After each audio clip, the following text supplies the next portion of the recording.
Los profesores Cipollaro y Cascino han podido obtener el ADN de 13 esqueletos encontrados en una casa en la principal calle comercial de la ciudad, la Casa Polibia. Los resultados indican que había entre ellos unos fuertes vínculos, amantes, familiares.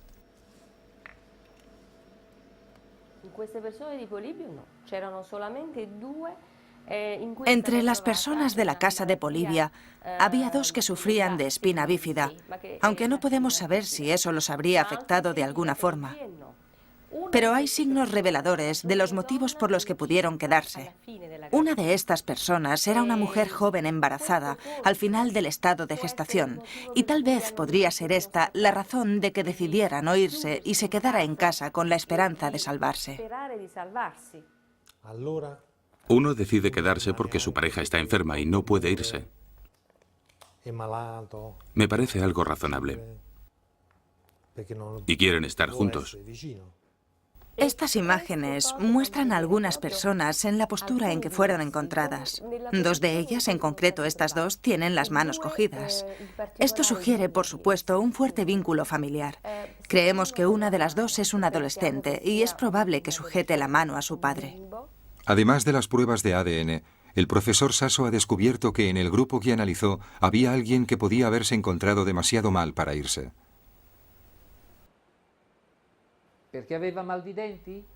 Este individuo tenía dolor de muelas, un dolor muy fuerte en las raíces, y también sufría un absceso en el seno maxilar.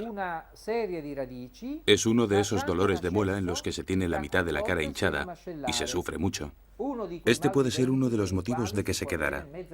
No sabemos si tenía otros, pero debía ser alguien con una gran resistencia al dolor. Seguramente un soldado o un gladiador. Esta herida, perfectamente curada, es una herida de espada, lo que indica que era un hombre fuerte, un luchador.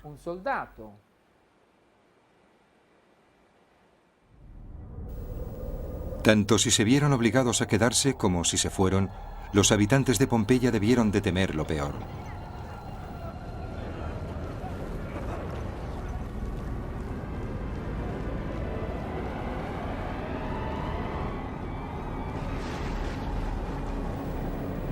Y la climatología, muy extraña, aumentaría su sensación de fatalidad.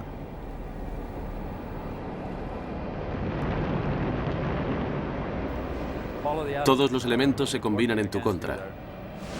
Se produce una sucesión continua de rayos porque una de las características de una erupción explosiva tan grande como esta es que cortocircuita las condiciones eléctricas entre la Tierra y la atmósfera, lo que provoca rayos casi continuos en la nube eruptiva. La escena debió de ser aterradora.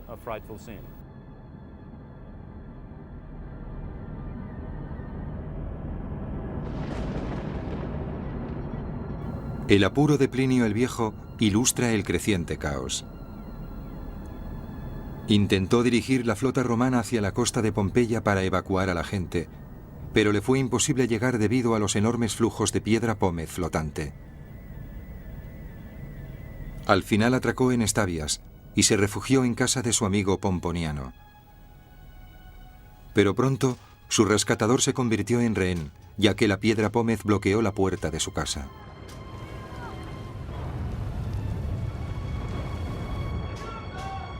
Se plantearon si debían quedarse dentro o arriesgarse a salir, porque los edificios temblaban entonces con violencia y parecían oscilar de un lado a otro como si les hubieran arrancado de los cimientos. Fuera, por otra parte, había el peligro de la piedra pómez que caía, a pesar de que era ligera y porosa. Pero después de comparar los riesgos, eligieron lo segundo.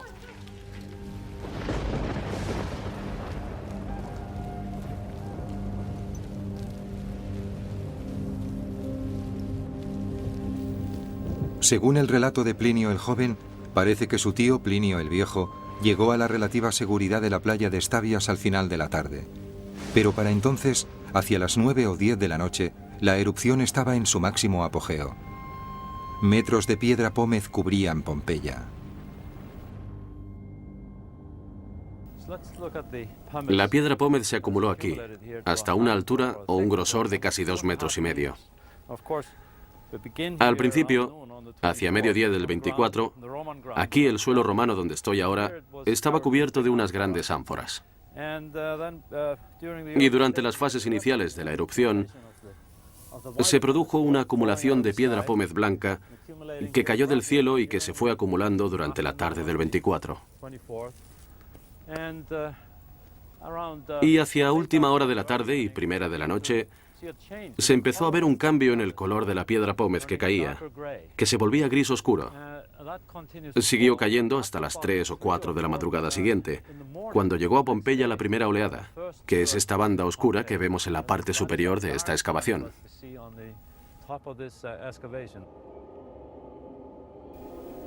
Sin flujos de lava y solo unas cuantas rocas grandes en el depósito, los científicos pensaron que esta incesante cascada de piedra pómez fue lo que finalmente acabó con las víctimas. Pero sorprendentemente, los hallazgos de Sigurdsson indican que la causa fue otra.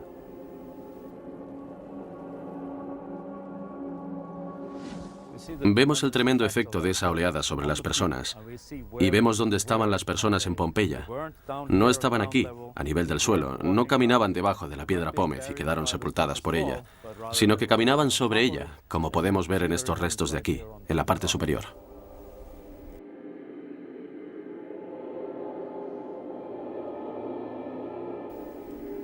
Según Sigurdsson, prácticamente todo el mundo sobrevivió a la lluvia constante de piedra pómez caminando por encima de la creciente capa de roca.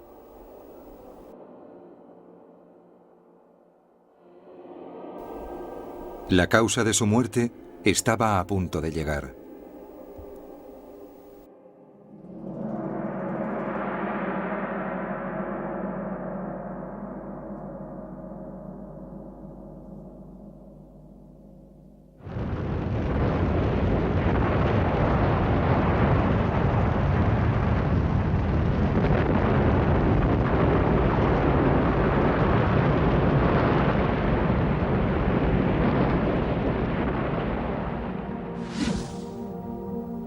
Cuando la erupción remitió por fin, Pompeya estaba enterrada bajo 4 metros de piedra pómez. Siglos después, cuando se iniciaron las excavaciones, empezó a surgir un patrón.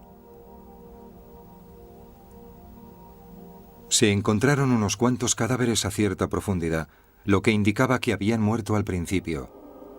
Parecían haber recibido el impacto de algún escombro. Pero la inmensa mayoría apareció mucho más arriba, más cerca de la superficie, lo que indica que murieron después. De hecho, todos fueron encontrados exactamente en el mismo nivel, lo que sugiere que murieron prácticamente a la misma hora, y ninguno de ellos tenía ninguna lesión evidente.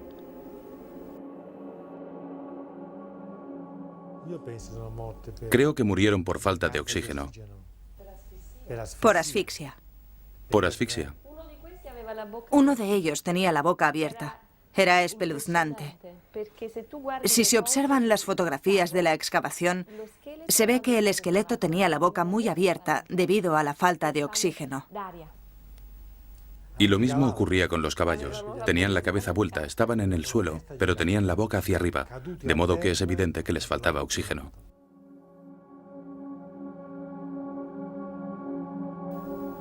La posición de los cadáveres supone un indicio sólido. Sugiere que las víctimas murieron al inhalar algo letal, pero ¿qué?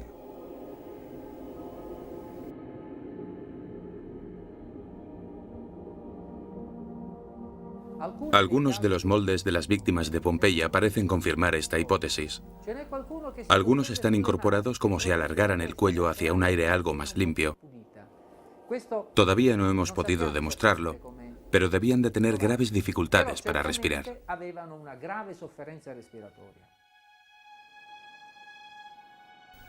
¿Qué pudo volver el aire tan letal de repente? Si respirar polvo hubiera sido la causa, habrían fallecido a horas distintas debido a las distintas capacidades pulmonares y a los distintos lugares donde se escondieron. Pero ahora, después de 20 años de concienzudo análisis, Sigurdsson puede demostrar qué ocurrió en realidad. El Vesubio generó lo que ahora se conoce como una oleada piroclástica.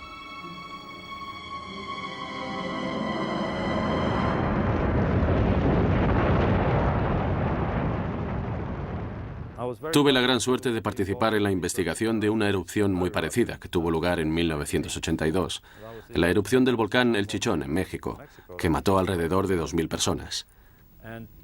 En esa erupción se produjeron varias oleadas, las cuales presencié, y en ellas murió gente. Estuve ahí unos 2 días después de la erupción y pude estudiar esas oleadas, que tenían el mismo aspecto que estas. La identificación de las capas de oleada que hizo Sigurdsson de la roca de Pompeya era la respuesta que los científicos habían estado buscando. No todos los volcanes generan una oleada.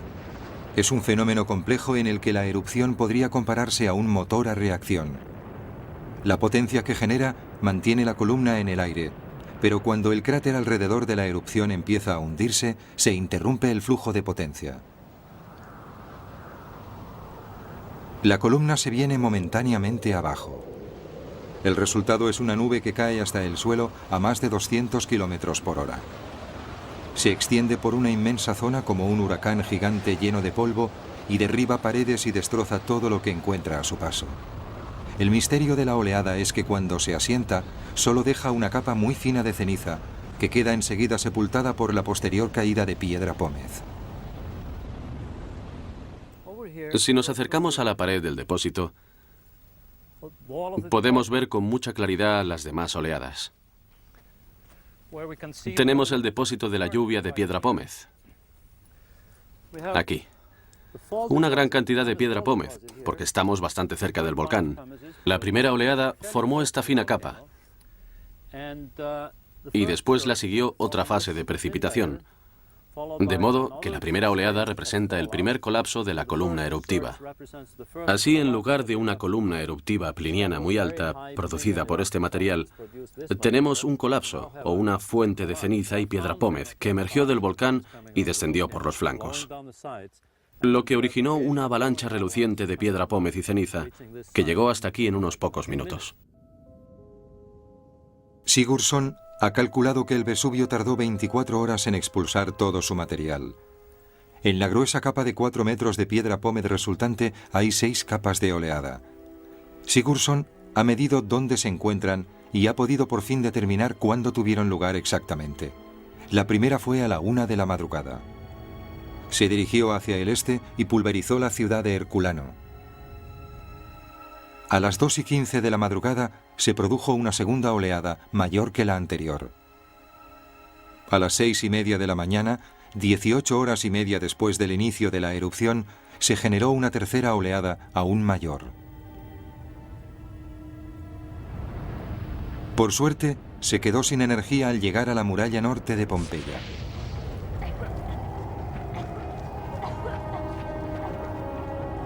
Aún así, debió de llenar el aire de polvo.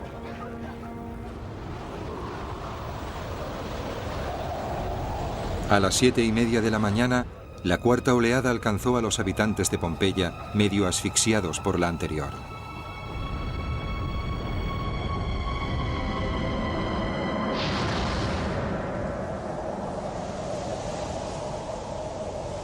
Recibieron el impacto de un viento cargado de ceniza y polvo que circulaba a más de 200 kilómetros por hora. Un viento que además era extremadamente caliente. Avanzaremos hacia la parte superior de la pared de piedra pómez.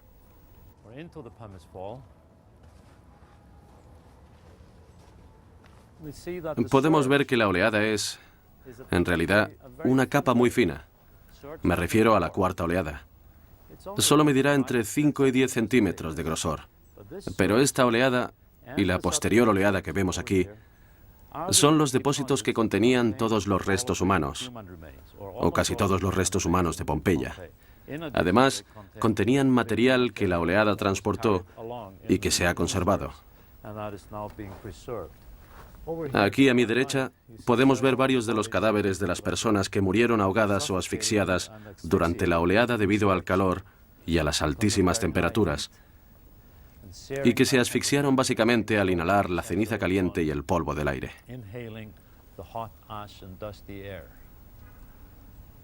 De modo que se trata de un yacimiento excelente para observar la relación entre los procesos volcánicos, la generación de una oleada caliente y sus efectos sobre las personas.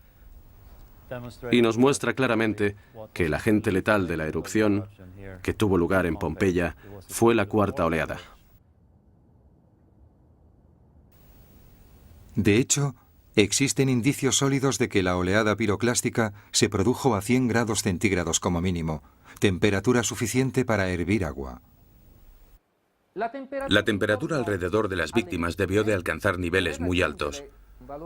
¿Por qué creo que la temperatura era tan elevada? Porque no encontramos ninguna bacteria en el suelo que rodeaba a las víctimas, pero sí en las cavidades naturales de los restos óseos de las víctimas. Esto significa que la temperatura era lo bastante caliente como para hervir y esterilizar el suelo. Las víctimas de Pompeya tuvieron un final horrible. Un huracán denso y ardiente les sopló en la cara como un chorro a reacción. Les chamuscó la piel y les llenó la boca, la nariz y los pulmones de polvo hirviendo. Por eso muchos dan la impresión de estar durmiendo. Cayeron al suelo intentando protegerse en vano del viento abrasador. Pero la oleada se fue tan deprisa como había llegado y dejó atrás a sus víctimas que murieron de sus quemaduras mientras se esforzaban por respirar. Para mí, ver esto es una lección de humildad. Como científico puedo distanciarme hasta cierto punto, pero después recuerdo a varios colegas y amigos míos que han muerto en oleadas como esta, en flujos piroclásticos. Y también recuerdo escenas que vi cuando trabajé en México en 1982, 2 días después de la erupción del Chichón, donde habían muerto 1.800 personas en oleadas de este tipo. Y tuve la desagradable experiencia de ver sus cadáveres ahí enterrados. Es una imagen terrible.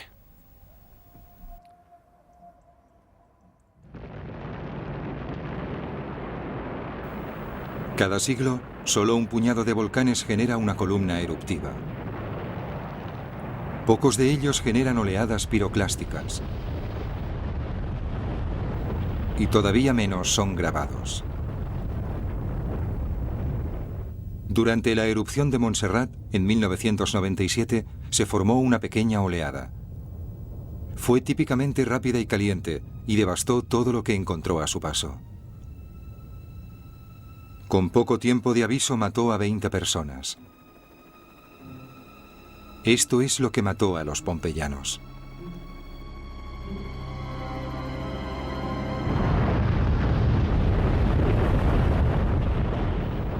Debería haber sido el final, pero Sigurdsson encontró una última oleada inmensa, mucho más mortífera que las demás. A las 8 de la mañana, descendió la montaña, recorrió Herculano, recorrió Pompeya y siguió adelante.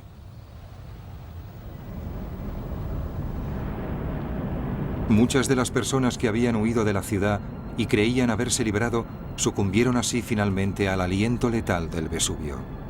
De hecho, su borde exterior alcanzó la playa de Stabias, donde estaba atrapado el tío de Plinio. De nuevo, su relato coincide exactamente con los datos geológicos de Sigurdsson. Las llamas y el olor a azufre que advertía de la proximidad del fuego indujo a los demás a huir y a él a levantarse. Estaba de pie y de repente se desplomó. Supongo que debido a que los densos gases lo asfixiaron al bloquearle la tráquea, ya de por sí débil y estrecha, y a menudo inflamada.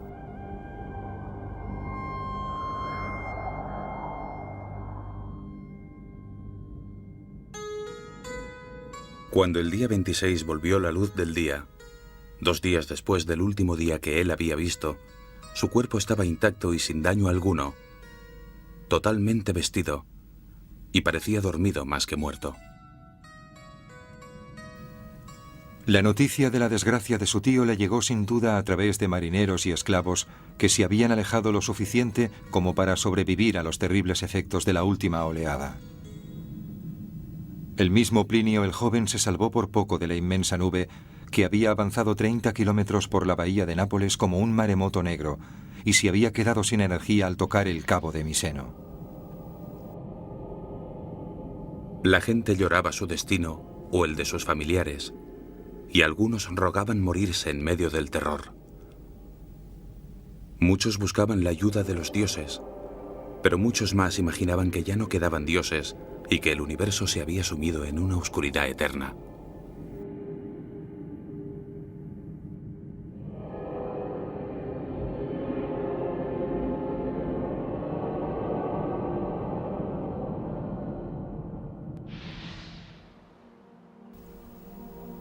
La devastación total del interior de Pompeya, así como los horrores hallados fuera de sus murallas, permiten sospechar que muchas más personas debieron encontrar la muerte huyendo en las carreteras y en las playas.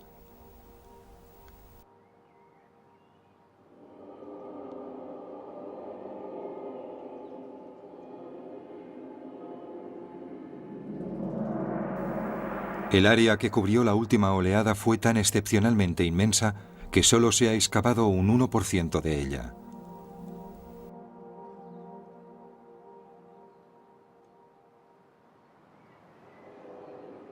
De hecho, los arqueólogos encuentran restos donde quiera que excaven.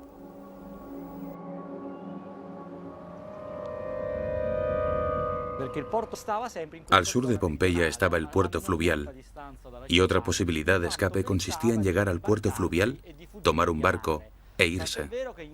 Hubo excavaciones a finales del siglo XIX en el puerto fluvial, y ahora la Superintendencia de Pompeya vuelve a excavar en esa zona, llamada Muregine, y se han recuperado más de 80 cadáveres. Llevaban joyas, lo que significa que seguramente ya habían huido de Pompeya o de los alrededores y que se habían refugiado en esa zona. Este descubrimiento de cadáveres fuera de Pompeya sugiere una cantidad enorme de víctimas mortales. Según Sigurdsson, a pesar de haberse encontrado 1000 cadáveres, murieron 10 veces más personas, la mitad de la población de Pompeya. 10.000 personas no pudieron escapar de la última oleada piroclástica.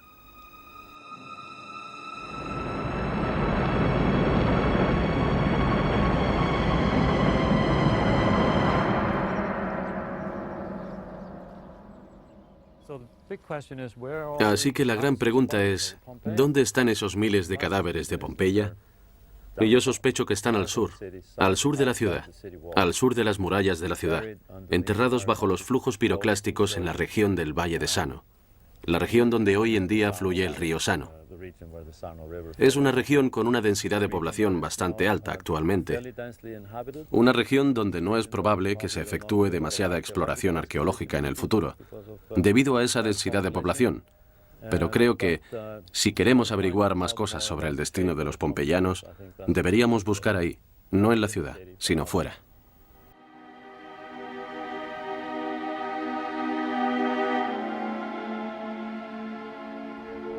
Plinio no nos cuenta si la mayoría de pompeyanos sobrevivieron o fallecieron. Los posteriores escritores romanos apenas los mencionan. Se sabe que el emperador Tito se gastó una fortuna en ayudas para la reconstrucción de la zona. Pero sus huesos y el material que los sepultó nos indican que sufrieron uno de los fenómenos volcánicos menos frecuentes y más mortíferos.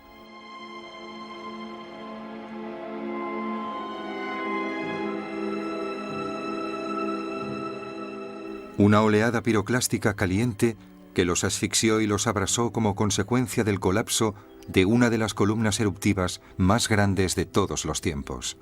Una erupción a la que pocos podían sobrevivir.